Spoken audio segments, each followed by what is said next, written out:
그러면 시작하기 전에 우리 기도하겠습니다. 사랑이 많으신 하나님 아버지, 오늘 하루도 이렇게 생명 주셔서 우리 함께 모여 아버지 말씀과 지식을 배워 많은 이들에게 복음을 전하는 우리 교육원생들 다 되게 하여 주시옵소서. 감사드리며 예수님 이름으로 기도드렸습니다. 아멘. 네, 자 오늘 2주차 강의 시작하겠습니다. 우리 강의 목차 처음 설명드렸었을 때 두 번째 주차는 중세 시대에서 르네상스 시대에 있는 정신의학의 역사를 살펴보겠습니다. 지난 마지막 차 내용이 로마 시대였어요. 로마 시대. 기억이 안 나시겠지만, 네. 자 우리가 로마 시대 때 정신의학에 있어서 제일 핵심이 뭐였죠? 로마 시대는 어떤 시대라고 그때 잠깐 떠올려봤죠? 로마 하면 어떤 시대? 신화가 많은 시대. 또 전쟁, 그쵸? 정복, 그쵸? 전쟁을 많이 하고 쳐들어가니까 그만큼 그 많은 나라의 문화들 여러 가지 흡수를 할 수 있었겠죠. 검투사 싸움들, 그쵸? 의료. 자, 그러면서 발생되는 의료가 어디에 많이 발달이 됐을까? 어떤 의료? 전쟁하니까? 정형외과. 그쵸? 시체 많으니까 해부학. 다 기억이 나네요. 되게 핵심만 알면 돼요, 우리는. 보셨어요. 강의 보셨어요. 예. 잘하셨어요. 네. 저도 새벽 어제 4시까지 강의 준비를 했어요. 네. 다 똑같아요. 자, 로마 시대에 이렇게 잠깐만 떠올려 봐도 포인트들이 기억이 나요. 전쟁을 많이 하고 검투사가 많이 발달이 됐고 전쟁을 많이 하니까 그만큼 문화가 발달되면서 다른 나라의 어떤 신화들 같은 것도 종교도 많이 들어오고 그러면서 발달된 의학의 역사가 이제 해부를 많이 하게 됐다. 왜? 시체가 많았으니까. 그래서 해부를 하게 되면 어떤 것들을 많이 하게 돼요? 근육이 어디 있고 또 내장이 어디에 있으며 대체 이 질병은 어느 장기에서 오는가? 정신은 이 장기 중에 어디에 있었을까? 그런 것들을 다 다른 시각으로 보게 됐다는 거. 그리고 정형외과 쪽이 발달됐다. 왜? 다 부러지고 부서지고 이러니까 꼬매고 또 뭐 잘라내고 이런 의학들이 많이 발달이 됐다. 아주 간단하게 기억을 이렇게 했어요. 자, 그다음에 이제 로마 시대가 지죠. 그렇게 위대한 그 대로마가 어떻게 무너지느냐? 서로마와 동로마로 나눠지게 되고 서로마부터 무너지면서 나중에 동로마까지 다 무너져요. 그런 모두한 시대를 아우르는 게 우리가 중세 시대다. 그래서 오늘 중세 시대부터 시작이 됩니다. 안 넘어가는 것 같아요. 제가 파일을 네.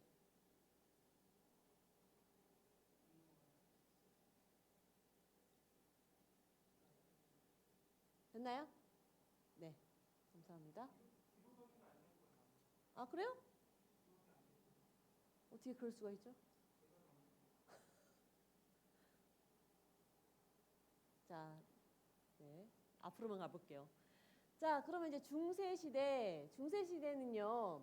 서로마가 멸망한 476년에서 동로마 제국이 멸망한 1453년 총 약 1000년간의 역사를 중세 시대라고 합니다. 네. 그렇게 많은 부흥했던 로마가 무너지면서 그 무너지는 사이에 종교적 입장에서는 다신 문화가 굉장히 가득가득했죠. 로마 그리스 시대 우리 이런 얘기를 하잖아요. 근데 그 안에 크리스트교, 기독교도 있었어요. 예수님이 계셨던 시대니까, 그렇죠?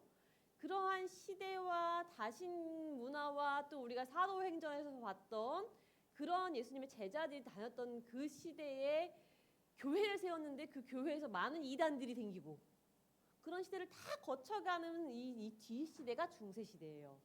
그럼 중세시대는 우리가 흔히 한마디로 정의를 하자면 암흑기라고 보통 얘기를 합니다. 중세시대는 그렇게 많은 문화와 부흥 강국이 됐던 로마 시대가 지면서 암흑기가 오는데 그럼 암흑기는 어떤 한 곳에서 암흑기가 오는 거냐면 종교적으로 암흑기가 오고 그로 인해서 정치적 혼란과 문화적 쇠퇴가 일어나요.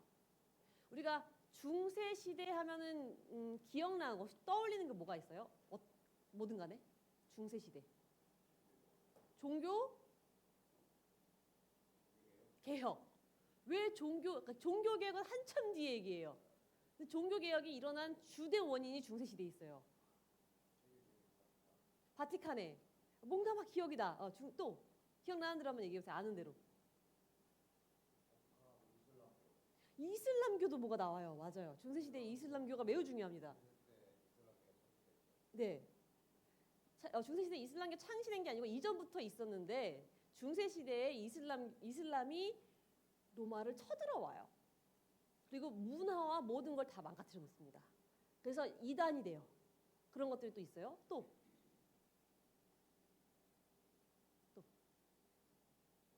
중세 시대 막연하잖아요. 우리가 중세 시대라는 걸 많이 들어봤거든요.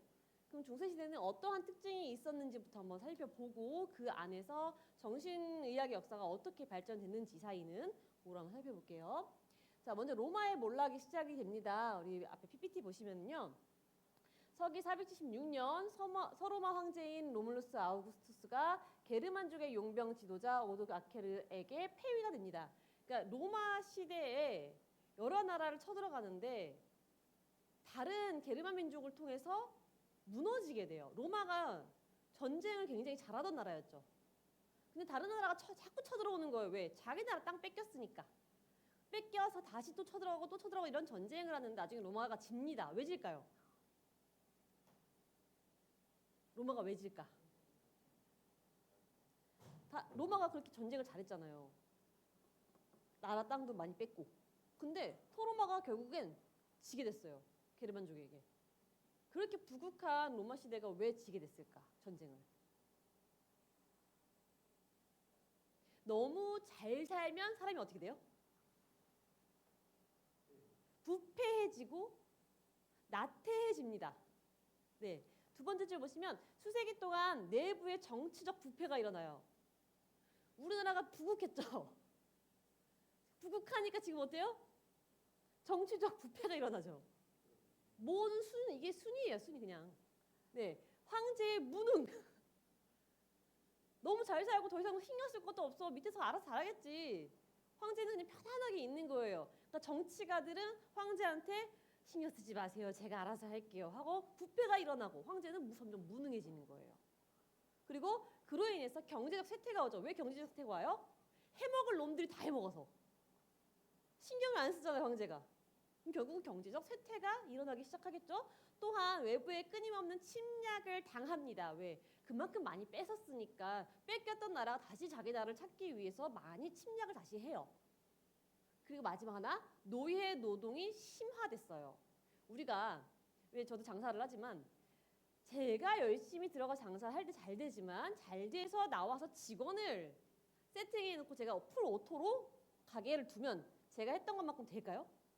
당연히 안 되죠. 내 손을 타지 않고 남의 손을 타기 시작하면요, 저도 그런 기술들이 떨어지겠죠. 마찬가지예요. 많은 노예들을 가지고 노동력을 활성화시키다 보니까 자국민들의 노동력이 엄청 떨어지는 거예요. 모든 기술이 떨어지고. 그러니까 이 모든 정치, 황제 무능, 경제적 쇠퇴, 여러 가지 끄적인 침략들을 통하여서 서로마가 무너지는데 서로마가 무너지니까 화폐 질서가 결국은 무너지고, 그러니까 나라가 없어지니까 돈 쓸 수가 없게 되는 거죠. 그러면서 유럽은 물물 교환 시대까지 내려가요. 네, 그게 중세 시대의 시작인 거예요. 자, 그렇게 되면서 게르만족인 프랑크 왕국이 서로마를 덮치고 그리고 이겨내서 유럽의 봉건 제도를 시작하는데 황제보다도 더 중요한 이제 영주들의 시대가 열리는 거예요. 영주. 우리가 왜 중세 시대의 영화를 보면 큰 성 하나 아닌 성인데 황제는 아니야. 성 안에 많은 영주가 주인이죠. 그 땅의 주인인 영주 성 안에 국민들이 살아. 그리고 그렇죠. 그게 중세 시대예요. 그 큰 성 안에 많은 백성들이 땅을 받아서 농사를 대신 지어줘요. 자기가 다 거저서 가는 게 아니라 그 땅을 임대하듯이. 자, 그러한 순간 세대가 이제 영화 봤던 기억이 나실 거예요. 그게 바로 중세 시대의 봉건 제도를 얘기를 합니다. 그래서 이 당시는요 토지를 중심으로 신분 계급을 발생을 시켰는데 왕은 토지를 영주에게 빌려줘요.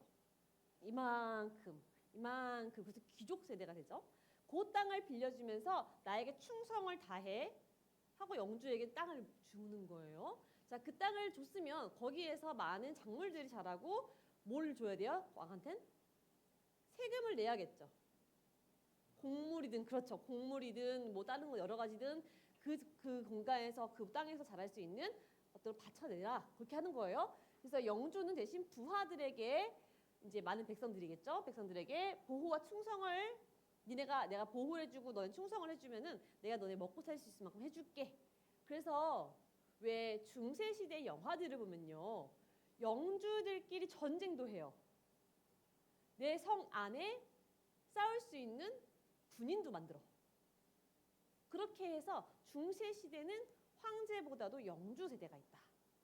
자, 그러한 세대가 있을 때, 자, 그럼 왕보다 영주가 더 센 우세한 시대가 중세 시대가 되는데, 그럼 이 시대는 어떠한 구조가 발달됐냐? 농업 생산량이 증가가 돼요. 왜? 이제 조금 머리만 돌리면 내가는 이렇게 하면 더 잘 벌 수 있을 것 같아. 난 요 작물을 더 잘 키울 수 있을 것 같아. 많은 사람들에게 아이디어를 얻어서 각 영주마다 다르게 작물을 키우게 되겠죠. 누구한테 맡기는 게 아니라 내가 내 땅을 갖고 이제 잘 키우려고 하는 거예요. 그래서 농업 생산량이 굉장히 증가가 되고요. 그리고 또 법, 규칙이 돼요. 로마 법이 딱 있었잖아요. 로마 법이 그때는 그냥 법으로 정해놓지만 잘 지키지는 못했지만 이제 영주들이 생기니까 각각의 법을 만들어서 잘 지켜야만 서로가 공동체 생활을 할 수 있게 되는 거예요. 그래서 그 법이 정착이 되고 기온도 좋았기 때문에 인구도 굉장히 증가가 됐어요. 그러니까 농작물이 많이 발생되면 먹을 게 많고 그 영양분이 충분해지니까 또 많이 낳고 건강하게 자라고 그렇게 되겠죠? 그래서 인구가 증가가 되고 또 예술과 건축 문화가 증가가 됩니다. 특히 건축 문화 같은 경우는요. 우리 PPT의 맨 끝에 오른쪽에 지도 보시면요. 땅을 우리가 왜 저도 농사는 잘 모르지만 농지를 정해놓고 그런 어떤 사람들 집을 지어놓고 나면 수로가 되게 중요하죠. 저기 있는 땅까지 물이 흘러줘야 작물이 자랄 수 있게끔 되니까 그런 수로를 발달시키고 하수를 만들고 이런 것들을 각 영주마다 머리를 써서 만들어 놨다는 거예요. 그러니까 그렇게 잘 살기 위해서 각 집을 지어주고 성을 어떻게 하면 견고하게 많이 지을 수 있을까 하면서 건축 문화가 각 개별로 발달하게 되는 겁니다. 그리고 또 우리가 수학이 되게 중요하잖아요. 사실은 지난 시간에도 수학을 많이 공부했던 철학자들 얘기를 많이 했었어요. 피타고라스 나왔고요. 그렇죠? 그러한 철학자들이 나왔을 때 그때도 물론 수학이 잘 발달됐지만 더욱더 생활에 밀접한 수학이 발달되는 거예요. 우리가 별자리를 봤을 때 어느 시기에 비가 오고 어느 시기에 작물을 심어야 되는지 어느 시기에 걷어야 되는지를 별을 보고 하죠. 그 모든 것도 다 수학으로 계산을 하는 거거든요. 그러면서 수학이 발달되고 자 종교적 단일화가 됩니다. 언제요? 중세시대에. 아까 종교개혁 얘기가 먼저 나왔어요. 왜 종교개혁이 필요했느냐? 그에 앞서서 종교가 단일화됐기 때문에. 종교가 단일화돼서 영적 안정을 누렸는데 근데 그게 종교개혁이 필요하셨던 거예요. 왜 그랬을까? 그렇죠? 뭐든지 고인물은 썩어요. 네, 고인물은 썩게 돼 있습니다. 그래서 물론 이제 이 당시에 정말 많은 전쟁을 치렀기 때문에 백성들이 너무나 고통 속에 있었어요. 또 아까 잠깐 말씀드렸지만 굉장히 많은 다신 문화 또 이단들이 굉장히 많았기 때문에 영적으로도 굉장히 불안한 상태였는데 이 중세 시대에 종교적 단일화가 이루어집니다. 자, 그러면서 영적 안정을 갖게 되고요. 그 안에서 교육, 문학, 법, 예술을 총체적으로 발달하고 중앙 집권 체제가 구축이 된다. 이게 곧 중세 시대다. 한마디로 정의할 수 있어요. 이렇게. 자, 그럼 아직도 그렇게 뭔가 이렇게 뚜렷하게 그려지진 않아. 자, 그럼 다시 넘어가서.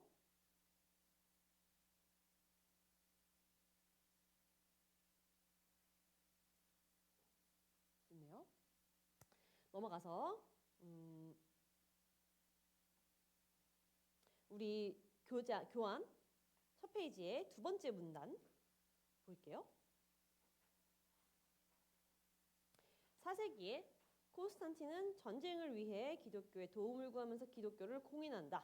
국가와 교회의 동맹이 이루어진 것으로 핍박이 되던 기독교가 공인된 뒤 몇십 년이 지나지 않아 테오도시우스 1세 때 로마의 공식 국교가 됩니다. 12세기, 13세기 십자군들은 무슬림과 싸우기 위해 성지로 진군했고 동방으로부터 새로운 사상과 물건들을 들여왔다.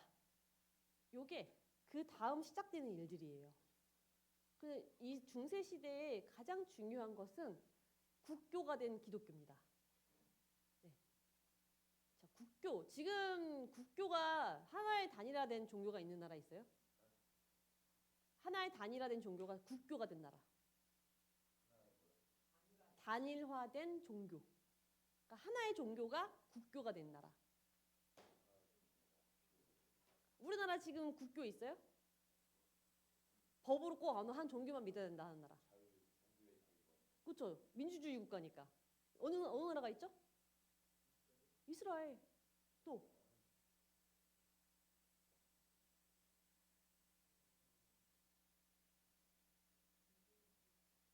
국교가 아닙니다. 네. 법으로 정해져 있어야 돼 이게. 이슬람. 네. 이슬람이죠 뭐. 자, 예, 그렇죠. 자, 보시면은요. 국교가 된 기독교라 했잖아요. 아니, 이슬람 종교를 얘기하는 거죠. 네, 네. 지금 시리아 있는 쪽에. 시리아 있는 쪽에. 거기가 어디죠? 네. 아, 그러니까 한 군데가 지금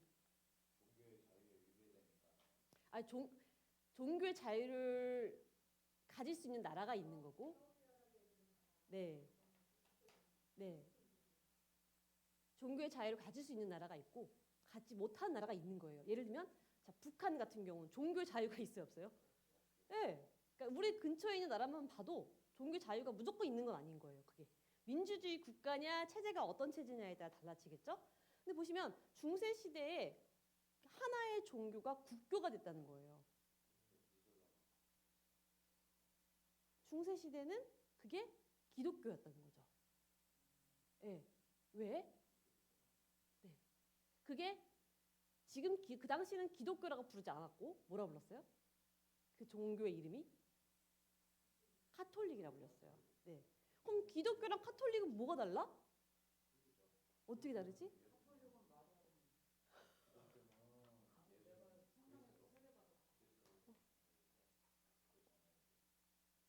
정확하게 얘기해 보자고요.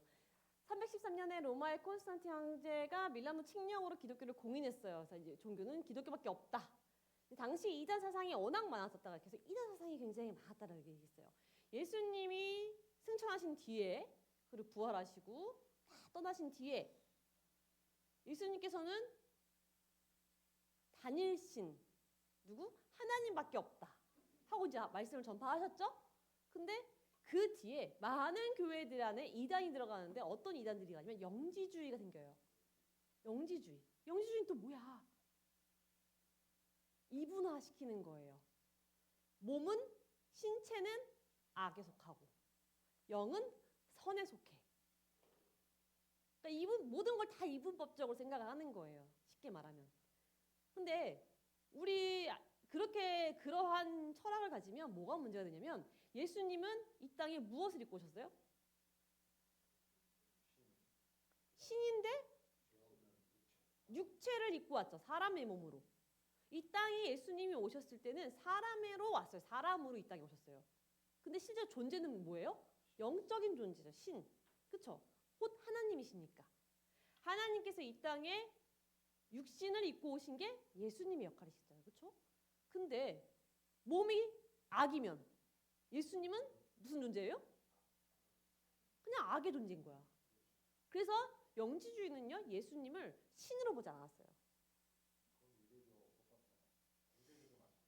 유대교 그렇게 얘기하고 좀 달라요. 그러니까 인정 안 하는 거지 그 원론은 다르죠. 영지주의하고는 다른 얘기예요. 네, 그러니까 그렇게 얘기하면 이게 아주 그 한 끗 차이가 굉장히 조심해야 돼요. 네, 네, 아주 조심하셔야 되거든. 자, 다시 정리해서 지금 무슨 얘기를 하고 있냐면 영지주의는 중요한 게 아니에요. 그냥 이단이 많았다 그 상황에. 이단이 많은 상황에서 워낙에 이단이 많으니까 그 황제가 공인하는 그 기독교가 야 이것도 기독교 아니야? 나도 기독교야. 막 손을 드는 거야 서로 간에. 연신주의도 자기가 기독교라고 했어요. 그러니까 내가 말하는 기독교는 이거 하나다 하고 딱 정한 게 있어. 그게 카톨릭이에요. 그 당시에.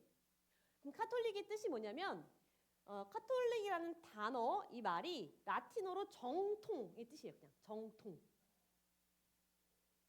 네.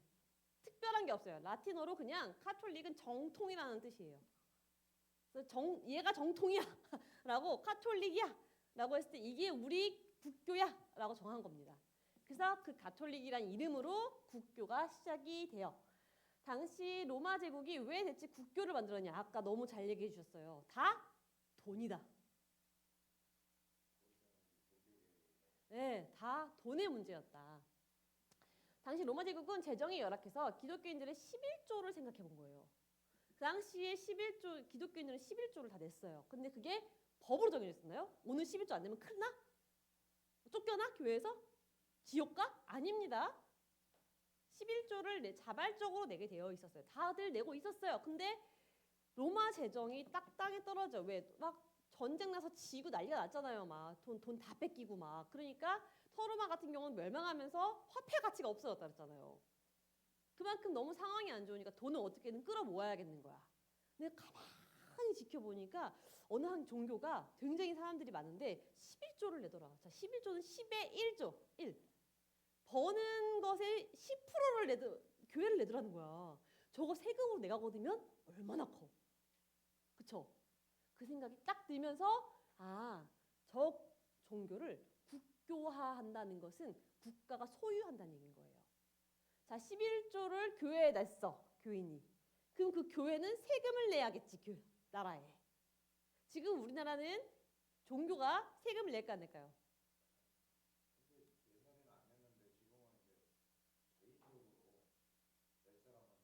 자, 제가 말하는 건 법으로 정해져 있어요. 세금 내는 게? 종교가? 없습니다. 네, 세금이 없어요. 왜? 그 교회는 봉사시설로 채워져 있어요. 봉사시설. 그런 건 세금이 없어요. 왜? 봉사를 위해서 거둔 이 봉사의 그 금액이 그것을 쓰이게끔 자동으로 자율적으로 내게끔 자율적으로 지출할 수 있게끔 하게 되어 있지만 당신은 세금을 걷기 위해 국교를 한 거기 때문에 세금을 무조건 냈어야 되는 거예요. 교회가. 네. 자, 그러면 돈을 좀 벌고 싶으세요? 돈을 좀 벌고 싶으세요? 그 나라에서 돈을 제일 많이 걷는 게 교회야. 그러면 교회 내가 다른 조금 저쪽엔 교회가 없더라. 저 동네는 가고 싶으세요? 안 가고 싶으세요? 가서 짓고 싶으세요? 안 짓고 싶으세요? 그치? 내가 좀 소유하고 싶죠. 교회 하나. 교회를 사고 팔기 시작해요. 네. 저 교회 운영할 수 있는 자격 좀 주세요. 로비를 하기 시작해요. 당시에. 그리고 웬만하면 저 교회가 없는 땅에 개척해서 가가지고 내가 교회를 세우고 싶어. 거기에는 모든 사람들 다 신앙을 뭘로 가져야 돼? 기독교 가져야 되잖아. 그리고 내 교회로만 와야 되는 거야.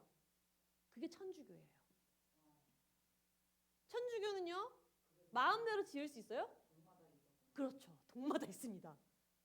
네. 겹칠 수가 없어 상권이. 겹칠 수가 없어요. 지금 천주교는요. 헌금이 모이면 그 천주교 그 구역 안에서 쓸 수 있을 것 같아요? 못 씁니다. 헌금이 모이면 다 중앙으로 굴려요. 그리고 거기에 있는 신부님들은 월급 받아요. 그러니까 좀 다르죠, 체계가. 그런 게 지금의 그 현재까지 모여지는 그 모습들이에요. 그래서 그러한 교회를 왜 국교가 됐는가 막 와, 저 나라가 하나의 이렇게 단일화된 종교를 가지니까 좋겠다? 아닙니다. 뭐든지 그렇게 되는 건 다 정치적인 문제, 돈에 대한 문제가 생긴다는 거예요. 교회가 또 늘어나니까 감독할 필요가 생기잖아요. 야, 너 자꾸 삥땅 치는 것 같아. 너 좀 들리는 것 같아. 야, 그저 좀 많이 모여있다. 싸우지 마. 내가 정리 좀 해줄게. 이렇게 되니까 제가 지금 재밌으라고 얘기를 드리는 거예요. 네. 필요하니까 이제 교직과 교구가 생겨서 로마 교구가 제일 컸기 때문에 로마에 있던 주교를 교황이라고 부르기 시작한 거예요. 네. 그래서 교황이 세력이 점점 커지죠. 왜? 나도 여기 교회 세울래요. 나도 저기 교회 세울래요 하면서 이제 막 라인이 생기고 돈이 막 걷어지고 모든 돈의 뿌리가 글로 생기니까 그걸 총관리하는 교황이 제일 힘이 세겠죠. 네. 근데 저 잘 기억하세요. 당시 교황이 있었지만 황제 있어요, 없어요, 지금? 황제가 있는 상태였어요. 황제가 왕이잖아. 황제가 나라의 왕이고 교황은 그저 이 국교의 기독교된 이 카톨릭의 총괄하는 사람일 뿐인 거예요. 그럼 어디가 높아야 돼, 더 지위가? 그쵸? 황제가 더 높아야 되는데 이제 자 그때까지 문제가 없었어요. 근데 점점 교황의 세력이 커지면서 왕권을 네 공격하기 시작하는 거예요. 어라? 너 내 돈 없으면 못 하잖아. 여기 지금 어떤 뭐 왕권이 점점 세력이 약화돼. 다른 저기 정치 쪽에 와가지고 반대쪽에 정치가 와가지고 우리 이쪽에 왕 좀 세워줘. 돈이 우리가 왕이 되려면 뭐가 필요해요? 다 돈이 필요하죠. 우리도 지금 국회의원이 되거나 뭔가 대통령이 되려면 선거를 위한 돈이 필요하죠. 자금. 그럼 돈이 제일 많았던 게 누구라고요? 네, 교회들, 당시 카톨릭들. 그러니까 나 좀 세워주면 돈줄 좀 주면 내가 황제가 됐을 때 너 교황 많이 빼먹게 해줄게. 서로 이제 결합을 하는 거예요. 그러면서 아주 지저분한 일들이 생깁니다. 그리고 교황의 힘이 너무 세지면서 하인리 4세라는 교황을 이제 교황이 황제인 하인리 4세가 교황을 폐위하려고 했어요. 아예. 교황을. 너무 힘이 세지니까. 근데 결국은 실패했어요. 왜? 종교의 왕이잖아요. 종교의 왕. 그 많은 믿었던 사람들. 또 제일 무서운 게 종교인들이죠. 하나의 잘못된 신앙관을 가지면 몫을 바치잖아. 그러니까 결국은 폐위하지 못하게 돼요. 결국은 여러 가지 시도를 통해서 황제가 교황권을 많이 줄이려 했지만 결국은 줄이지 못하게 됐고 교황의 권력은 13세기 이노센트 3세라는 왕의 절정에 달하게 됩니다. 중세 시대는 기독교가 국교가 됐지만 굉장히 부패한 상황이었고 돈을 가지고 장사를 했던 나라였구나 시대였구나 이렇게 기억을 좀 해주시면서 그러면 그 교권이 어떻게 확대됐느냐 아까 잠깐 설명드렸어요. 국왕이 왕국의 통치권을 가지고 있었죠. 나라를 통치할 수 있는 능력은 황제만 될 수 있었어요. 그렇죠? 근데 그 당시 영주의 힘이 굉장히 세다고 그랬죠. 영주가 아까 누구였어요?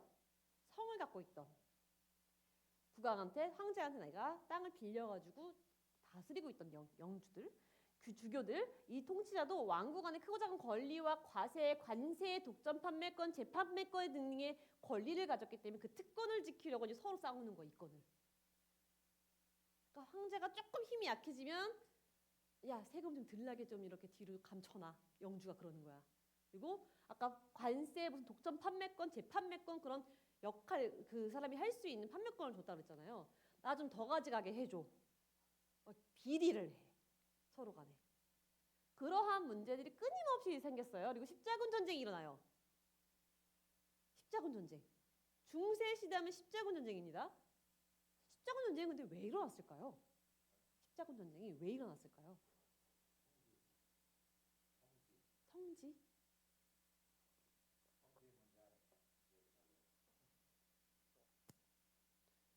이게 저도요. 십자군 전쟁은 알고 있었지만 십자군 전쟁이 그렇게 왜 일어났었지? 순간 이렇게 생각이 들더라고요. 십자군 전쟁 말은 들어봤는데 왜 일어났던 걸까? 십자군 전쟁은요. 하나님의 뜻을 이루기 위해 일어났어요. 표면상. 그러니까 십자군 전쟁. 그러니까 전쟁하러 가는 거예요. 누가? 종교인이. 믿는 사람들이 군대가 만들어져서 그 사람들이 전쟁을 가는데 침략하러 가는 거예요, 나라를. 근데 거기서 다 때려잡고 죽이고 하는데 하나님의 뜻이 없었음에도 불구하고 하나님의 뜻이니까 가라 하니까 가가지고 침략하고 노력하고 했던 거예요. 그러면서 그 행위를 했던 군대들은 양심의 가치가 없는 거예요. 왜? 하나님이 시킨 거니까. 그게 가장 문제가 컸어요. 근데 그럼 십자군 전쟁은 왜 일어나냐? 실제로는요. 동로마 제국이 이슬람의 위협을 견디다 못해 교황에게 도움을 요청한 거예요. 아까 서로마가 먼저 무너졌죠. 아까 먼저 무너졌잖아요. 무너져서 중세 시대로 들어왔다. 근데 동로마 아직 남아 있는 거예요. 동로마 땅이 컸거든요. 유럽 땅들이. 근데 그 동로마마저도 네, 맞아요. 이슬람이 자꾸 쳐들어오니까 이걸 감당이 안 되는 거예요. 누구한테 도움을 요청했다고요? 교황한테. 이게 말이 돼요?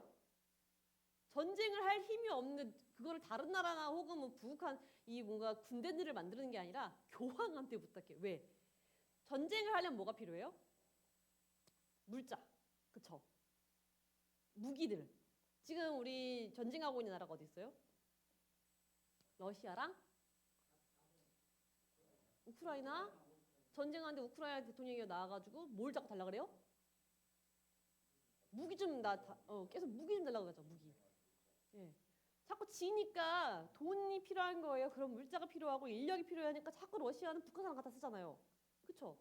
마찬가지로 그 부탁을 교황한테 합니다.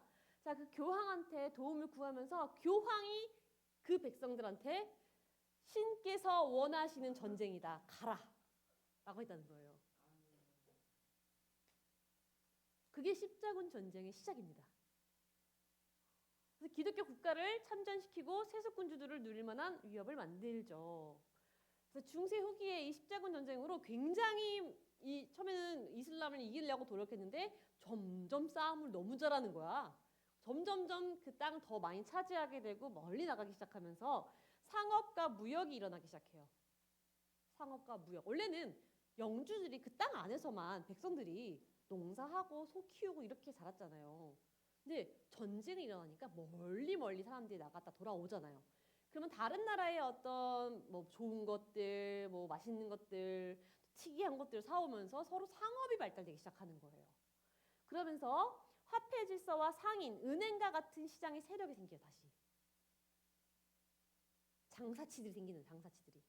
그들이 돈을 많이 벌기 시작하는 거예요. 왜? 십자군 돈이 따라가는 거예요. 가가지고 희한한 거 막 사오고 또 되팔고. 나라가 무너지면 거기 있는 거 다 몰래 가져가고 팔고. 이런 식으로. 자, 그렇게 상인들이 이렇게 세력이 생기면서 교황은 또 그 상인들과 손을 잡고 선거 자금을 부탁하는데 무슨 선거 자금을 부탁해요? 이번엔 교황 선거 자금. 교황이 되려면 그 안에서 선거를 하고 교황이 됩니다. 교황도. 지금 황제를 얘기하는 게 아니었어요. 교황이에요. 그러니까 이제는 야, 이거 교황 권세가 엄청 세니까 내가 교황 한번 해봐야겠다라는 것들이 생기는 거예요. 원래 교황이 되는 게 쉬운 건가요? 아니잖아요. 우리 한 교회에서도 목회자가 되는 건 굉장히 가시밭길을 가는 거라 생각하잖아요. 모든 걸 내가 다 쏟아붓고 가야 되는데 이 당시 교황만 되면은 모든 권세를 누릴 수 있는 황제까지 고개 숙이게 하니까. 그래서 이제 교황이 아닌 황제가 아닌 교황의 자리를 차지하려는 전쟁이 일어나요. 그 안에서. 내가 선거를 해서 내가 이기고 싶으니까 선거를 내가 이기려면 표를 구해야 되잖아요. 표수를 내가 구하려면 다 로비를 해야 되는 거예요. 그 안에서 또. 그러니까 이번에 그 교황들이 누구한테 돈을 꺼요? 상인들한테. 그러니까 한 나라의 왕부터 해서 종교의 교황 그리고 돈 쥔 사람들끼리 세 파트가 아주 얽힌 사회가 되는 겁니다. 자, 이렇게 정치가 문란해지면 백성들은 어떻게 될까, 이 시대에? 죽어나죠. 왜? 여기서 돈 달래, 저기서 돈 달래. 세금이란 세금은 다 뜯겨. 근데 보호는 못 받아. 저쪽에 가 전쟁 치르라고 또 나를 어떤 군인으로 착출해가네. 막 이래. 그러니까 점점점 백성들은 고통이 심해지고 성직자들은 타락하게 되고 왕은 뇌물 받기 시작하고 또 특이한 게 교황. 아까 교황을 이제 선거로 뽑는데 뇌물 주고 뺀 교황이 하나 있었어요. 유명한 교황 알렉산드르 6세가 뇌물로 교황이 됐는데 여성 편력이 심해서 교황청. 지금 우리나라 아니라 저기 로마에 교황청 크게 있죠? 똑같아요. 그 교황청에서 알모 파티도 해요. 여자들 다 불러가지고 교황이. 당시 저랬던 게 국교가 됐던 기독교의 모습입니다. 네. 엉망진창이죠. 이렇게 말하면 엉망진창인 거야 이게 지금. 예. 그래서 더 많은 돈을 서로 모으기 위해 내가 이제 내가 빚을 상인한테 빚을 져가지고 교황이 됐잖아요. 그러면 그 돈을 갚아야 되잖아. 또 이제 교황 됐으니까. 그러니까 그 더 많은 돈을 모으기 위해서 새로운 교회를 만들게 해. 그래서 야, 나 돈이 필요하니까 너 저기 이제 교황은 못 됐잖아. 대신 저쪽에 있는 교회 소유하게 해줄게. 교회 가가지고 한 3년 운영하고 나한테 돈 줘. 그런 식으로 또 팔아요. 교회 운영권을. 그리고 도저히 그 안에서는 안 되니까 미개척지를 뚫어라. 우리가 미개척지 이렇게 왜 파송한다고 하잖아요. 우리 선교사 파송할 때는 무엇을 위해 파송을 해요? 복음 전파. 그러니까 이게 개척이 안 된 곳에 복음을 전파하기 위해 파송을 하죠. 이 당시에는 이제 파송을 하기 시작합니다. 무엇을 위하여? 세금을 걷기 위하여. 새로운 교회를 만들기 위하여 파송을 합니다. 그래서 미개척지에 포교를 위해 갔던 사람들은요. 현지인들을 약탈하고 착취할 수 있는 허가증을 줬어요. 네. 거기서 말 안 들으면 죽여도 돼. 교회만 세울 수 있어요. 그게 바로 무엇을 위하여? 하나님을 위해서라고 했던 거예요. 그 당시 사람들한테는. 그러니까 카톨릭이 망가질 대로 망가졌어요. 그래서 뭐가 일어난다고요? 종교개혁이 일어나는 거예요. 그래서 이러한 시대까지 갔기에. 네. 너무 말이 안 되잖아. 어떻게 교황청에서 알무 파티를 해? 그렇죠?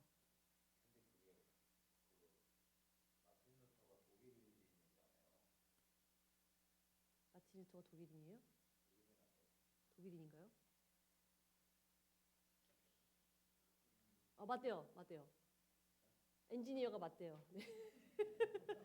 역사를 매우 잘하시는 분이라 네. 독일인이었나요? 네, 맞습니다. 네, 넘어가질 않아요, PPT가. 네. 저도 지금 칼빈이랑 헷갈렸어요. 네. 네? 그쵸. 중세시대 아까 몇 년? 약 1000년이라는 세월 흐르는 동안에 우리가 알던 그 카톨릭의 시작이 저렇게까지 갔던 상황까지 간 거죠. 자, 그러면 중세 시대 이거 보통이 아니다. 그러니까 우리가 역사적 흐름을 알아야 그 시대의 어떤 사상과 어떤 생각을 갖고 있었을 때에 질병과 의학이 어떻게 발달했냐가 다 달라진다 했잖아요. 그걸 설명드리기 위해 지금 역사를 잠깐 설명을 드린 겁니다. 네, 요건 이따 설명드릴 거예요. 그래서 중세 시대가 이렇게 흘러왔는데 이때의 정신의학은 지금 어떻게 발달했을까? 정신의학. 우리 교환 첫 페이지 보시면은요. 이제 종교인들이 나오기 시작합니다. 세 번째 문단에 중세기에는 마술적이고 미신적인 사고가 만연했어요. 왜? 종교가 국교가 됐으니까. 뭐든지 간에 어떤 의학적 체계보다는 미신적인 게 더 많았던 거예요. 아까 종교가 물론 국교가 됐지만 그 밑에 뿌리가 뭐가 있었어요? 다신 그리고 이단 사상들. 우리가 한국에 기독교가 전파됐었을 때도 처음에는 기독교화, 그러니까 정통 기독교가 아니라 짬뽕된 기독교였었어요. 어떻게? 하나님께 기도하는데 어머님이 새벽같이 일어나서 정수 물을 뜨고서 하나님께 이러고 기도해. 그게 기독교예요? 아니죠. 그쵸? 이렇게 짬뽕이 되는 거예요. 당시에도 물론 이렇게 국교가 되고 했지만 마술적이고 미신적인 사고가 만연한 상황에 있었던 거예요. 네.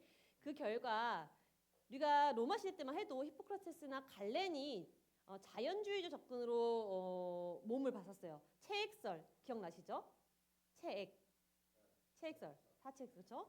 자 그렇게 몸이 체액을 흐름을 통해서 그래도 그나마 혈액을 좀 생각을 하면서 체액설을 통해서 여기가 아프면 여기 좀 피를 빼면 낫지 않을까. 그 나름의 어떤 의학적 체계를 가졌지만 그것도 다 무시되는 거예요. 이제 또 다음 세대는. 더욱더 발전이 됐어야 되는데 그게 더 후퇴됩니다. 어떻게? 점을 보는 거 점. 어디 아파? 그럼 점을 봐봐. 우리 지금도 신점 보러 가죠. 신점. 어떤 사람들은 몸이 좀 아파. 그러면은 야 이게 너 병원을 언제쯤 가는 게 좋을지를 뭐 누구한테 가는 게 좋을지를 어느 방향이 병원에 가는 게 좋을지를 점으로 보는 경우도 있어요. 그 당시에도 그랬다는 거예요. 만일 꼬마 요정이나 도깨비가 나타나면 그의 이마에 연고를 바르고 그 연고를 눈에도 넣고 그를 향해 향을 피우고 그를 향해 십자가 표시를 여러 번 하면 낫는다. 이런 식으로. 그래서 왜 성호를 긋는 거 있죠? 카톨릭. 성호 긋죠? 그것도 또한 거기에서 시작되는 문화예요. 네. 누구와 누구의 이름을 통하여서 기도한다. 네. 그게 기도 시작 전에 한 그 성호가 아니고 처음에는 병을 낫기 위한 어떠한 모습들이었어요. 그냥. 네. 그러니까 지금은 그렇죠. 근데 여기서 얘기했던 이 중세 시대에서는 그 성호가 병을 치료하고 내가 낫고자 했었을 때 어떠한 행위 중에 하나였다는 거예요. 네. 그리고 예언, 점성술, 수상술 같은 미신 증거를 믿었고 이 당시에 666 우리 영화 막 666, 뭐 13짜리 숫자 뭔가 악에 근접한 숫자들이라고 우리가 이미지를 갖고 있잖아요. 그게 불운을 나타내는 숫자다. 이 당시부터 시작한 숫자예요 이게. 그리고 뭔가 무서우면 십자가를 지녀. 그래서 막 귀신 나타날 것 같으면 뭐 드라큘라 영화 같은 거 보면 십자가 막 이러고 있죠. 막 양파 들고 있고 막 이런 게 다 이 당시의 문화들이었던 거예요 이게. 네. 이게 뭐다? 미신이다 미신. 미신을 믿는 행위들이었다. 근데 이 당시는 미신이 워낙 만연했기 때문에 이게 병을 낫게 해주는 치료의 어떤 모습 중에 하나였다는 거죠. 지금 여기 보시면은요, PPT 한번 보실게요. 요게 바로 점성술인 거예요. 별, 네, 별자리를 통하여서 제가 점성술을 어떻게 보는가 검색을 해봤어요. 그랬더니 생년월일 시를 얘기해주면 저게 수학적으로 계산을 하더라고요. 계산을 해서 2025년에는 어떻고 2026년은 어떨 것이다 하고 얘기를 해줘. 띠 믿으세요? 띠? 띠 무슨 띠예요? 무슨 띠? 무슨 띠? 개띠? 무슨 띠? 뱀띠? 저는 소띠입니다. 우리가 띠를 옛날에 한참 얘기할 때는요. 띠에 따라서 성격과 어떤 뭐 성향들 뭐 이런 얘기를 많이 했죠. 저는 소라서 맨날 일이 끊임없을 거랬어요. 정말 끊임이 없어 일이. 뭐 그런 얘기를 많이 하죠. 네. 근데 그게 진짜 맞아요? 이걸 믿으면 점성술이 되는 거예요. 띠를 믿는 순간.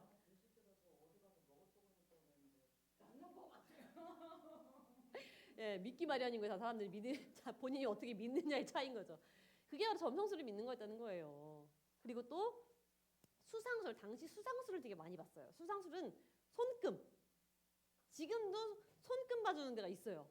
저희 장사하는 목동에 아직도 손금 봐주는 데가 있더라고요. 유명한 뭐 TV에 나왔대요. 자, 우리가 손금하면 제일 많이 궁금한 게 뭐예요? 생명선, 돈줄. 네, 생명선. 여기 생명선. 네, 여기 뭐 결혼선. 여기가 사업선이네요. 여기. 나는 끊어졌어. 자, 손금. 참, 세상 사람들은요, 너무 안타깝지 않아요? 자연적으로 만들어진 이 주름으로 자기 인생을 다 믿는다는 게? 좀 모르겠어요. 그냥 주름이잖아. 그냥 주름이라고요. 이마에 자기 주름이 어떻게 다 다르게 생겼잖아요. 그쵸? 그냥 주름입니다. 주름. 사람이 태어나면 다 다르게 갖는 그 주름을 이걸 통해서 자기 인생을 거는 거예요. 이게 얼마나 안타까워. 이 중세 시대에 와 이상하잖아. 로마 시대 막 그리스 로마 시대 막 그때 막 철학자들 막 엄청 똑똑하고 막 해가 어디 있을 것이며 막 난리 났었잖아요. 피라미드를 그림자고 막 높이를 측정하고 막 굉장히 똑똑한 시대를 지난 시대인데 이렇게 미신을 믿기 시작했다는 다시. 의학이 다 멈춘 거야. 그래서 암흑기인 거예요. 중세 시대가 암흑기인 이유가 발전이 없고 후퇴했다는 거예요. 모든 게. 자, 그리고 그럼 중세 시대는 정신이 안 좋은 사람들을 어떻게 접근을 했느냐? 우리 첫 페이지 그 끝에 문단 중세 초기 정신의학적 접근. 성 어거스틴은 아우구스티누스로 진정한 정신적 지식의 중요한 근원에 대한 성찰을 표현하므로 정신의학에 가장 중요한 게 기여를 했는데 이분은요 교회에 헌신된 신자면서 인간의 정신을 이해하는 중요한 도구로서 내적 성찰을 중시했다. 내적 성찰. 되게 이 개념은 지금에서는 당연한 말이지만 당시에선 되게 센세이션했던 거예요. 왜? 우리가 이전까지만 해도 정신이 어디 있다 그랬어?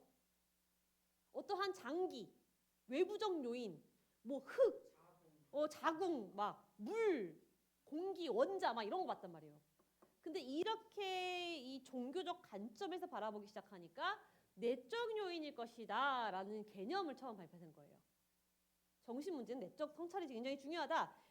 자기 인식 없는 정신의학은 존재할 수 없다. 분노, 희망, 기쁨, 두려움 등의 감정은 오직 주관적으로 경험되는 것이다.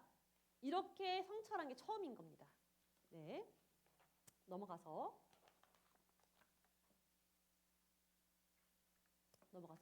두 번째. 그럼 동로마에서의 의사들은요 어떠한 생각들을 가졌을까? 이 페이지 넘어가시면요. 당시 동로마에 있던 의사 아이티우스는 선대의 의학 저술들을 간추려서 16건의 전집을 냈는데 정신병을 세 가지로 분류를 했어요. 뇌 앞에, 그리고 중간, 그리고 뒷부분. 그러니까 이 사람은 정신이 어디다가 생각한 거예요? 뇌에 있다. 그래서 뇌의 각 부분마다 기억, 그리고 이성, 상상력으로 생각하면서 분명히 이러한 부분들에 있어서 정신을 주관하는 것들이 있을 것이다 라고 봤고요. 트라이즈 알렉산더 같은 경우는 내과적 질환의 병리와 치료학을 다룬 것으로 12권의 책을 썼는데 조증과 우울증을 기술했고 두 가지가 같은 사람에게 일어날 수 있다는 사실을 인지했다. 이거 굉장히 중요합니다. 당시 조울증 있죠. 조울증. 우울증하고 다르죠. 네, 우울증은 계속 부정적 감정을 갖고 있는 사람을 얘기하는 거죠. 근데 조울증은 뭐예요? 왔다 갔다 하는 거예요. 왔다 갔다 하는 거예요. 갑자기 너무 기뻤다가 또 좀 지나면 갑자기 우울감에 빠졌다가 한 사람의 두 가지 양가의 감정을 갖고 있다라고 하는 건 저 이전에는 생각을 안 했었거든요. 근데 있을 수 있구나. 한 사람에 의해서 그거를 이렇게 보고 판단해봤다는 거예요. 당시 중세시대에 이 동로마에. 그 다음에 이슬람 세계가 연관이 있습니다. 이 중세시대에 유럽에서 의학과 철학 및 과학에 관한 그리스 고전이 사라졌었어요. 왜? 전쟁을 통하여서 다 막 불태워버렸어.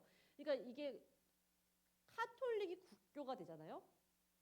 한 나라의 한 종교만 국교가 되잖아요. 그럼 나머지 종교인들 어떻게 됐을까?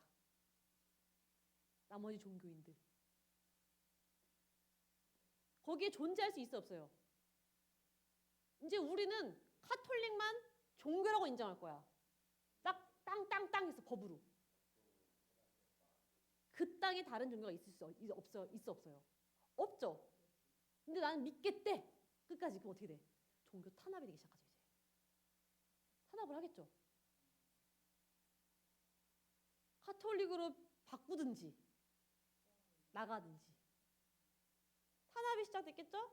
그래서 굉장히 그 당시에 많은 이단 종교들도 많이 없어졌어요. 그런 서적들도 많이 없어졌고 이단을 갖고 있던 사상들의 어떤 책들이 많이 있었을 거 아니에요. 우리나라에 막 그러니까 기독교의 파피러스들이 있었던 것들이 그 당시에도 그런 것들을 문화를 이렇게 써놨었을 거니까 다 근데 그걸 태워버리고 없애고 쫓겨내고 막 그런 상황이 있었어요. 그렇게 그리스에 있던 모든 고전들과 철학에 관련된 그런 책들도 다 이단 사상을 생각을 하는 거예요. 다 없애버리는데 누가 그걸 보관하고 있었냐? 당시 그 근처에 있던 이슬람의 도서관에서 그거를 다 가져다가 보관하는 거예요. 네, 물론 없어질 건 다 없어졌겠지만. 그래서 북아프리카와 스페인의 아랍 세계와 지리적으로 가까웠던 이탈리아인들, 그러니까 아랍하고 동로마 그 근처에 있는 이탈리아인들이 의학에 대한 서적들을 많이 가지고 가고 그것을 재번역하고 연구하면서 이탈리아 쪽에서 의학의 발전을 발전하기 시작했다는 거 다시 재발전. 그러니까 로마 시대 때 어땠어요? 의학의 발전이 없이 후퇴했다 했죠. 미신을 믿고 점성술 막 이런 건 했잖아요. 수상술. 근데 그나마도 이전에 갖고 있던 철학책, 과학책들을 이슬람에서 넘어가서 도서관에서 보관하고 그 근처에 있던 이탈리아에서도 그것을 재번역하면서 자기네의 지식을 쌓기 시작했다는 거죠. 그래서 아랍을 중심으로 하는 중동 지역은 7세기 이래 무하마드의 영향을 받고 또 당시에 이슬람에서는요 그 무하마드가 코란을 작성하기 시작했어요. 코란. 코란이 뭐죠? 이슬람 경전. 그러니까 우리나라 지금 우리 기독교 성경책처럼 이슬람의 경전인 코란이 만들어졌습니다. 근데 무하